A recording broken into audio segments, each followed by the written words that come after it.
para unos trastornos cualitativos. Empezamos los cualitativos, alucinación. No, terminamos cuantitativos. Cuantitativo, bueno, vamos a hacer lo siguiente. Monique me estuvo preguntando sobre la cuestión de la actividad, ¿sí? Yo todavía no organicé la actividad porque hoy necesito desarrollar una buena parte de nuestra clase porque nuestro examen parcial ya está a la vuelta de la esquina. Nosotros estamos hoy 21, semana que viene la última clase y la siguiente. Entonces, solamente que cómo yo organicé para que pueda hacer nuestro examen. Yo voy a dar ahora,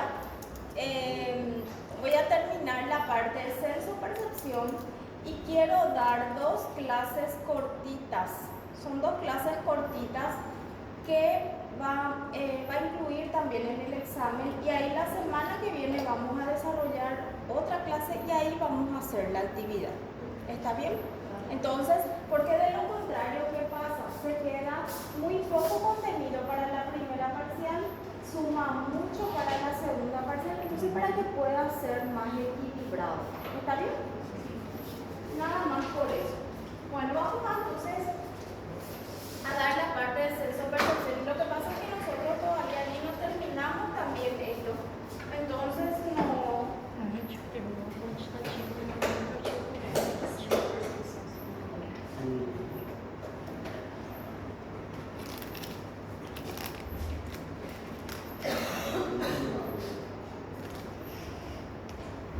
Parece que se apagó el aparatito. ¿Será que alguien podría prender, por favor? Porque yo no alcanzo.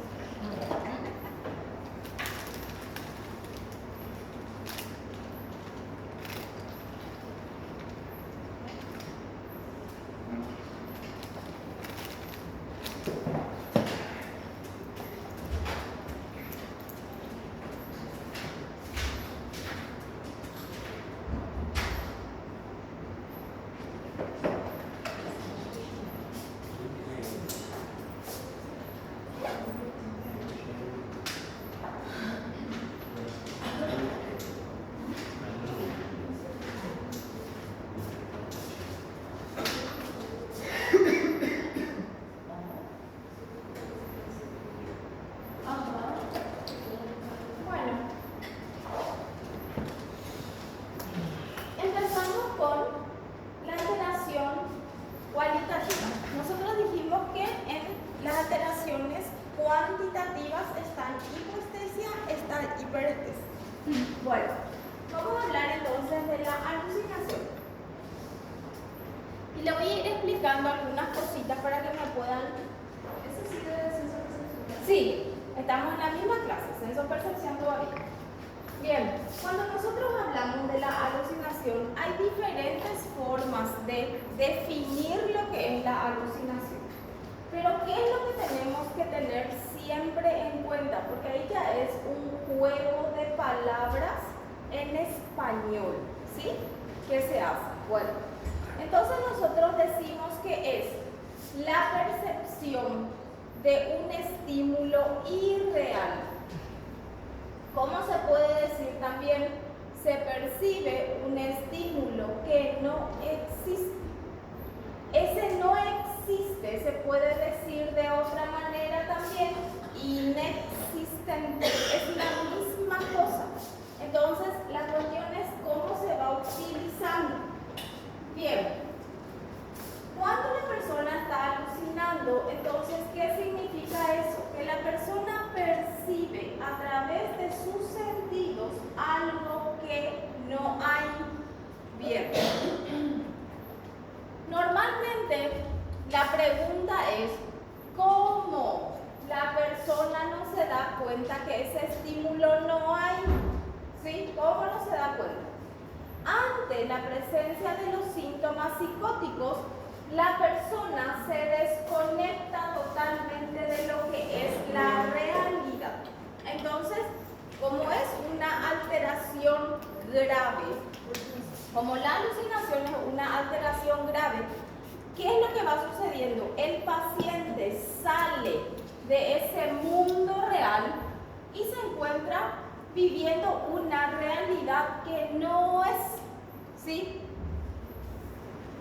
¿Cómo nosotros vamos a identificar que la persona está alucinando? 5 características son que tenemos que tener en cuenta para decir esto es una alucinación. Bien, vamos a suponer que Monique es una alucinación, ¿sí?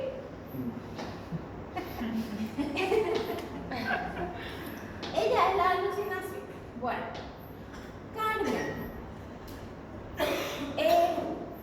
Bueno, voy a hablar primero desde lo real, ¿sí? Desde lo real. ¿Vos le percibís a Monique que está a tu lado? Sí. Sí. Bueno.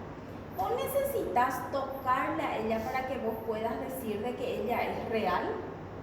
No. Vos le mirás, vos sabés que ella está ahí, ¿sí? Vos sabés que ella existe. Entonces no hace falta que Carmen venga y le comience a tocar a Monique y diga, ah, había sido, ella es real. Bien, de la forma en que nosotros le percibimos a Monique, así mismo percibe el paciente algo que no hay. Entonces, vamos a suponer, por ejemplo, acá en este lugar, vamos a suponer que esté sentado alguien, ¿sí? ¿Ustedes le ven a ese alguien?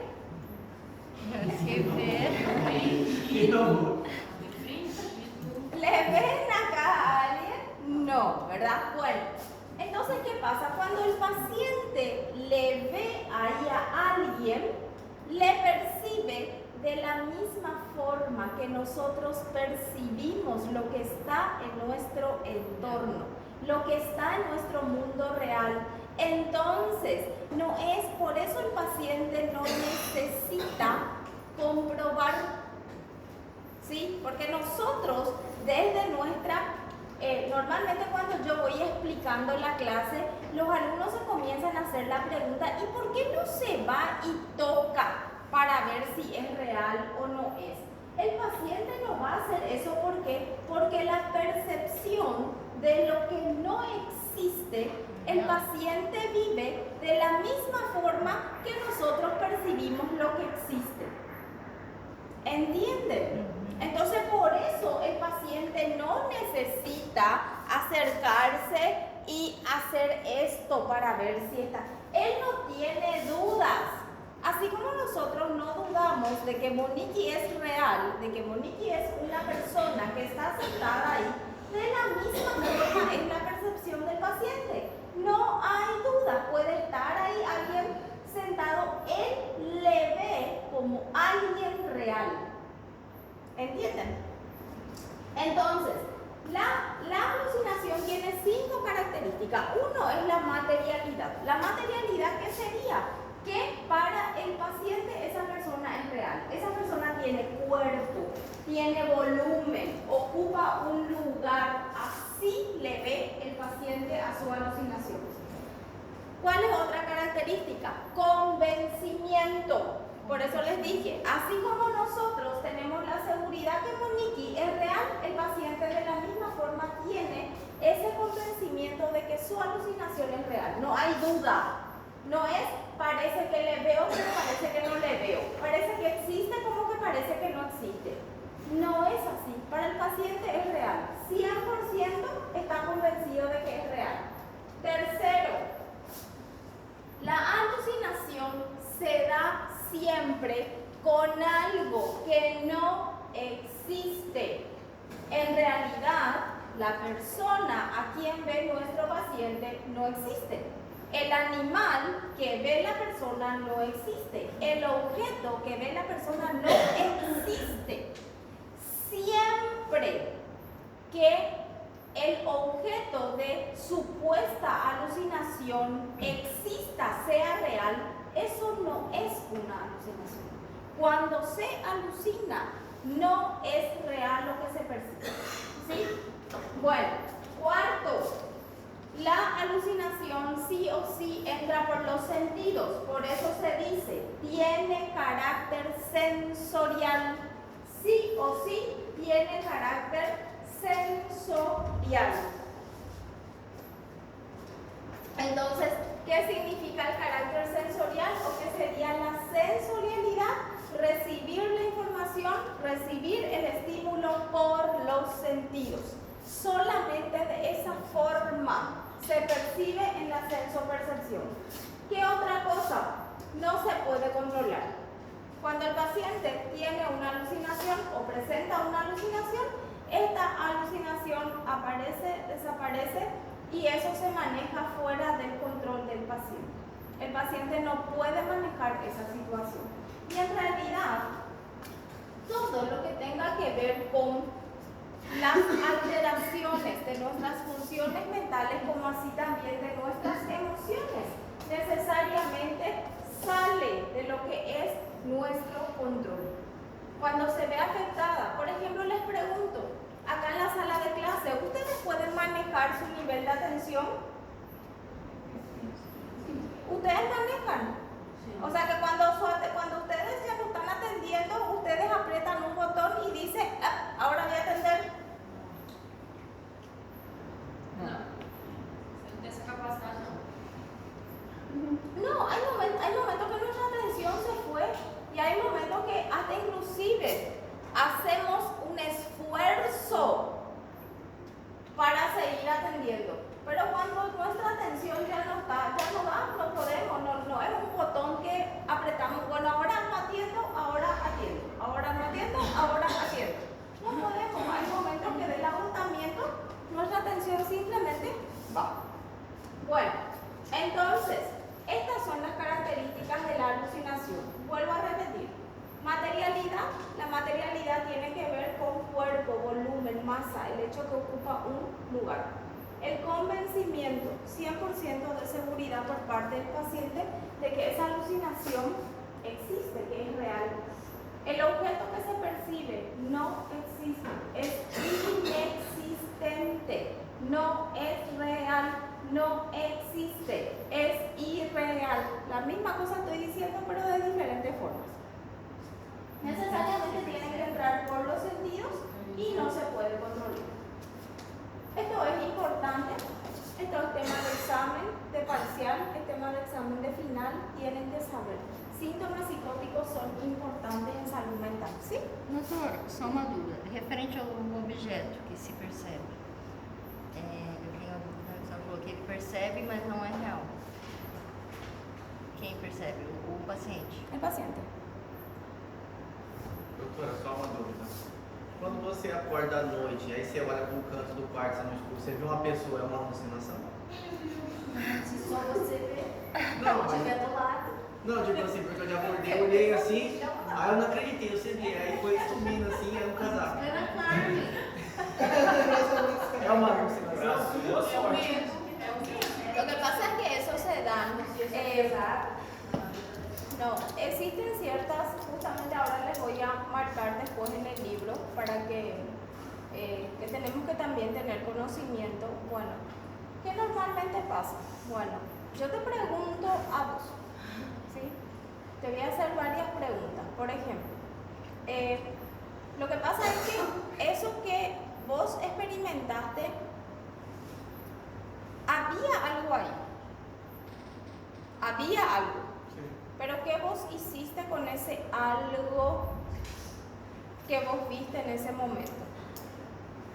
Eso es lo que nosotros le llamamos, que vamos a ver más tarde. Eso, por ejemplo, puede ser como una ilusión. ¿Por qué? Porque es deformar algo que está ahí. Y muchas veces, ¿qué es lo que nos pasa también? Normalmente, no porque la persona de por sí, no porque nosotros de por sí, por ejemplo, seamos miedosos. Pero lo que pasa es que a la noche de repente, esa es una tendencia, por ejemplo, a percibir algo que está ahí, pero percibimos de forma errónea, de forma incorrecta, de forma equivocada. Así como vos dijiste, vos miraste, te dio la impresión que era una persona. Yo te pregunto, ¿vos estabas desconectado de la realidad? No, vos estabas normal. Entonces lo que pasó ahí es que hubo una deformación, por así de algo que estaba ahí, pero que vos viste como una persona. É a mesma coisa que se você tivesse aquela sensação de tinha alguém te olhando, você está deitado e parece que tem alguém te olhando, uma sensação. No, porque cuando vos decís, yo tengo la sensación que alguien me está mirando, esa sensación de que alguien me está mirando, en realidad, ¿cómo te voy a explicar para no confundirte? Vos tenés la impresión que alguien te está mirando. ¿Vos le estás viendo a alguien? No, desde el momento que vos no le ves, por eso yo siempre les digo, la información, si ustedes no tienen claro esto, ustedes se van a confundir. La información tiene que entrar por los sentidos. Vos no estás viendo nada. ¿O qué es lo que me estás diciendo? Tengo la sensación que alguien me está mirando, pero vos le estás viendo a alguien. No, entonces ya no es, ya se descarta totalmente. Sí o sí tiene que empezar por los sentidos. La alucinación puede ser solo auditiva. Bueno, O paciente pode falar, tem uma voz que está falando isso. Voy a explicar, mas são outros tipos. ahora voy a explicar. ¿Preguntas? Doutora, Oi? tem um vídeo que está correndo na internet de um rapaz que ele tem uma determinada patologia, combinada com esquizofrenia, uma coisa assim, uma parte neurológica bastante problemática. E o que a família optou ele tinha a impressão o tempo inteiro de estar vendo pessoas dentro de casa. Eu estou vendo uma pessoa, estou vendo uma pessoa, estou vendo uma pessoa e a casa cheia de gente que ele via o tempo inteiro. Então eles treinaram o cachorro dizer pra ele quando ele tá vendo e quando ele não tá vendo. Então quando ele olha uma pessoa, ele olha pro cachorro e tipo, diz que o cachorro, aquilo existe, ataca aquilo, não sei o quê, e o cachorro não ataca, permanece sentado, ele simplesmente fala pro nada, você não existe, e continua a vida dele normal. Claro, y eso es lo que uno justamente busca, pero que eso es lo que se busca con el paciente. Pero ¿sabes por qué es complicado? Porque primeramente, ¿qué pasa? Para llegar a ese nivel, el paciente tiene que estar bien estabilizado para que nosotros podamos tener una conversación de, vos tenés esta enfermedad. Cuando una persona tiene esta enfermedad, estos son los síntomas. A vos te va a pasar esto. Lo que vos experimentás a través de tu sentido no es real. Entonces, ¿qué pasa? Lo que se busca es que el paciente aprenda a vivir con esas alucinaciones, como que teniendo conciencia de que eso no es real. Entonces, que él pueda controlar eso. Porque ¿qué es lo que le pasa al paciente? Y esa sería la reacción adecuada. ¿Y por qué? Porque de repente está escuchando una voz, ¿sí? Y yo, por ejemplo, le pregunto a Monique, ¿vos estás escuchando lo que yo estoy escuchando? No, me dice ella, ¿verdad? Entonces la misma cosa, y yo sé, bueno, entonces ya estoy alucinando, por así decir, ¿verdad? Entonces ahí la persona logra salir de eso y logra tener una vida normal. Pero para eso tiene que estar medicado. Esto no es una cuestión de... se entrena, pero se entrena estando todas las funciones cognitivas del paciente lo más intacta posible. Y esto es medicación para siempre. Pero eso es lo que se busca. No se busca, por ejemplo, que el paciente esté internado de por vida. Se busca que el paciente sea funcional y que él aprenda a identificar cuándo se presentan esas alucinaciones, porque eso es lo que va pasando también. A medida que la persona se va deteriorando, las alucinaciones son cada vez más frecuentes. Doutora, uma pergunta também. Vamos supor, no caso aqui, você falou que a Monique era alucinação. Se você falar para ela que é uma alucinação, ela não acreditar, você tirar uma foto e mostrar a foto para ela, na foto ela vai conseguir ver? El paciente no está en condiciones de entender eso, porque el paciente está en crisis y no adelanta que vos le muestres eso.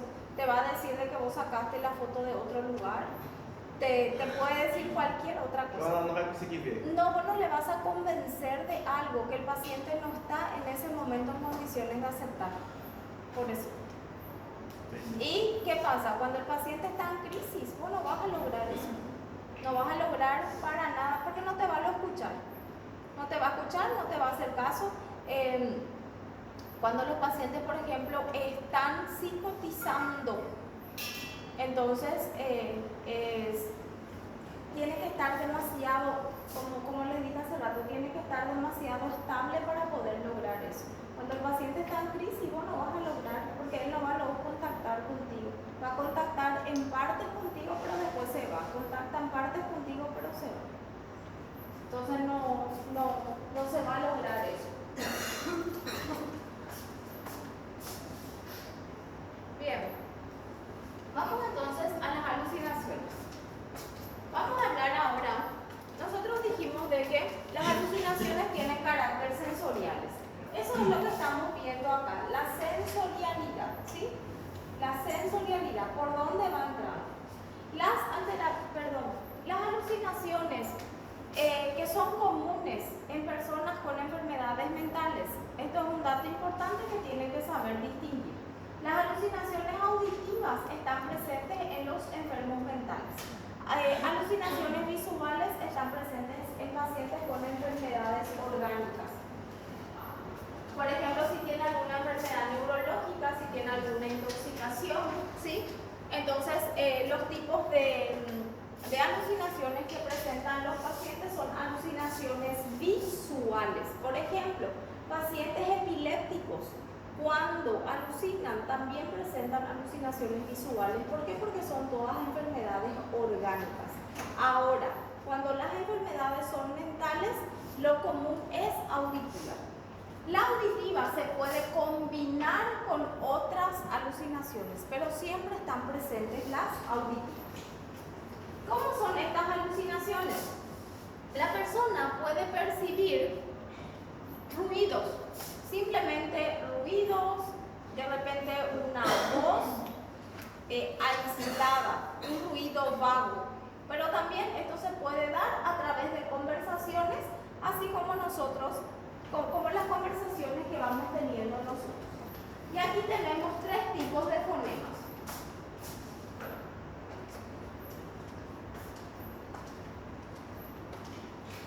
Tenemos el imperativo, ecos del pensamiento y fonemas dialogados. ¿Qué sería imperativo? Imperativo es ordenar. Vamos a empezar otra vez. Vamos otra vez a donde nosotros iniciamos.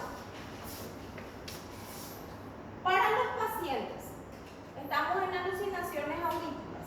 ¿Lo que el paciente escucha es real o no es? Para él, me estoy refiriendo para él. Bueno, y si el paciente escucha una orden de esa voz, ¿él va a cumplir o no va a cumplir? Va, porque es real. Entonces, este tipo de fonemas es lo que hace muchas veces que los pacientes presenten conductas agresivas, porque nosotros no sabemos qué es lo que recibe el paciente. Nosotros no sabemos lo que escucha el paciente. ¿Y qué pasa? Hace rato, ¿cómo es tu nombre? Victoria. Hace rato Victoria habló de sensación. Tengo la sensación, tengo la impresión.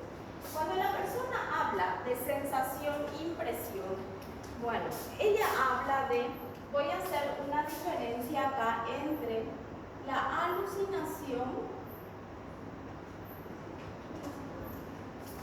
y los delirios. Esto es sensopercepción y esto es pensamiento. Entonces, ¿qué pasa? Por eso yo les dije hace rato, cuando yo les dije, Victoria me dijo a mí, y cuando uno tiene la sensación que alguien te está mirando, la pregunta es, ¿vos le estás viendo a esa persona? No. Entonces, no es sensopercepción, pero sí puede ser, ¿qué es lo que nosotros llamamos a eso? Puede ser una idea falsa que la persona se está creando, ¿sí? Ahora, vuelvo a repetir, esto hay que evaluar en el contexto, no porque uno tiene la impresión de algo ya significa que uno está delirando, ¿sí? Hay que evaluar en el contexto. Pero los pacientes que tienen crisis psicóticas, ¿qué es lo que va pasando? Ellos presentan los delirios persecutorios. Los delirios persecutorios, ¿qué serían? Esa idea, esa sensación, esa impresión que la persona está siendo perseguida, que puede ser víctima de una situación de que se le quiere matar, de que se le quiere perjudicar, y todo el tiempo el paciente va teniendo esta idea. Es una idea falsa que se va presentando de una forma constante. Entonces, él vive esa idea, él tiene esa impresión falsa que se le quiere hacer daño. Y esto normalmente se suele unir a esto. Él ya tiene esa idea que se le quiere matar, ya tiene esa idea de que se le está persiguiendo. Y acá hay una voz que de repente le está diciendo, aquella persona es la que te quiere matar, aquella persona es la que te quiere hacer algo. O le puede decir directamente, matarle a aquella persona. ¿Podría llamar eso pensamientos intrusivos? No, porque cuando escucha pues. Si escucha lo que la persona está escuchando una voz así como yo estoy, él escucha una voz así como yo estoy hablando. Aquele pensamento, Así. tipo, poxa, deveria fazer tal coisa. No es algo dentro de tu mente nomás. É tipo, uma sensação de fora. Tipo, Es así como que yo te estoy diciendo ahora. Aquel te quiere matar. Aquel te quiere matar. Así escucha la persona. No es lo que está dentro de su cabeza. Escucha de afuera. Y el pensamiento intrusivo. ¿Qué es lo que es? El pensamiento intrusivo es una idea que se presenta así de forma constante, y el pensamiento intrusivo está más presente en los pacientes que tienen trastorno obsesivo compulsivo. Por ejemplo, vos estás, por ejemplo, sentado ahí y te viene esa idea en la mente. ¿Y qué es el intrusivo? Mi mano está sucia. Vos lo estás escuchando, pero en tu mente te está diciendo, mi mano está sucia, mi mano está sucia, mi mano está sucia, mi mano está sucia, pero vos no estás escuchando, acá nomás. ¿Y qué es el intrusivo? Es un pensamiento que te va invadiendo cada cierto tiempo. Y eso hace con que vos tengas posteriormente una acción. Eso es el pensamiento intrusivo. Bueno, ¿qué pasa? Esto se combina con esto, y por eso muchas veces en este tipo de fonemas imperativos los pacientes son ordenados a hacer algo en contra de otra persona. Esto no es regla universal, esto no es que se presenta para todos por igual o que le dice la misma cosa. Las alucinaciones no son iguales para los pacientes, ni nos escucha la misma cosa, pero cuando los pacientes esquizofrénicos son agresivos es a consecuencia de esto, de qué es lo que le dice la voz para que haga y el paciente hace. Para mí, por ejemplo, así, en estos últimos años, o sea, le voy a hablar de dos situaciones en particular. En estos últimos años, así, de los casos, uno de los casos más graves que escuché, por ejemplo, es de un joven, él es esquizofrénico, y estando con su crisis psicótica, ¿qué hizo? Le mató a su mamá y a su papá. Y en el momento que estaba en crisis, se desconectó totalmente de la realidad. Cuando la persona se desconecta de la realidad, la persona ya no logra identificar con quién está, ya no logra identificar quién es quién. ¿Sí? ¿Y dónde está el problema? Lo que estoy pensando y lo que me está diciendo la voz. Y lo que me dice esa voz, no, la voz no le está diciendo anda a matarle a tu mamá o anda a matarle a tu papá. ¿Sí? Entonces, de alguna forma le dice que para que haga una acción en contra de esas personas o para que se defienda de esas personas, pero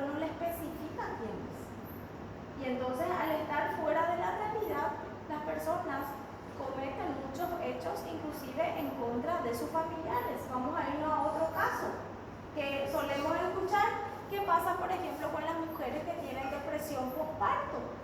La depresión se puede dar con síntomas psicóticos. ¿Acaso que no hay mujeres con depresión postparto que mataron a sus hijos? Hay casos también así, de mujeres con depresión que le matan a sus hijos. Entonces ahí no es una cuestión de, en ese momento, por ejemplo, es mi hijo o relacionado específicamente con su hijo, sino que el problema es qué es lo que está escuchando y cuál es la idea que está teniendo. Y nosotros, por ejemplo, en el momento que el paciente está en crisis, no podemos tener acceso a esto y no podemos tampoco entrar a jugar con estas cosas. Lo que nosotros tenemos que hacer es, en un momento, una vez, por ejemplo, me dijeron, y nosotros no podemos entrar en la onda de su alucinación. No, nosotros no podemos entrar en ninguna onda de nada porque nosotros no sabemos lo que está recibiendo. Y esto no es un juego. Y el paciente, cuando está en crisis psicótica, si uno no sabe manejar, el paciente justamente se puede volver agresivo contra las personas que están en ese momento con él. Entonces, por eso hay que tener cuidado con estas cosas. No es simplemente que el paciente está normal y escuchando algo. El paciente no está normal en ese momento. El paciente está totalmente fuera de la realidad. Y a consecuencia de esto y de esto, es lo que ellos se vuelven peligrosos. Bueno. Las personas que tienen múltiples personalidades. ¿Qué? Y las personas que tienen múltiples personalidades. Eso es otro tipo de trastorno. Eso entra dentro del trastorno disociativo. Se conoce hoy como el trastorno disociativo de identidad, pero en el trastorno disociativo de identidad la persona no tiene desconexión de la realidad. Lo que va pasando en una persona que tiene varias personalidades es, por ejemplo, vamos a suponer acá, voy a hacer un conjunto. Por ejemplo, yo soy Karina, pero dentro de mí hay personalidades diferentes. Por ejemplo, Monique forma parte de mí, Carmen forma parte de mí, Cristian forma parte de mí, ¿sí? Entonces todo se va, Karina forma parte de mí, todito. ¿Y qué pasa? Para que ellos puedan salir, siempre, esto no es que salen todas las personalidades al mismo tiempo, esto se va dando por turno, por así decir, ¿verdad? Entonces, cuando yo duermo, sale otra personalidad. Yo duermo en el sentido, sería de que se apaga mi conciencia, no de dormir de dormida, sino que dejo de estar consciente y sale otra personalidad. Y las personalidades van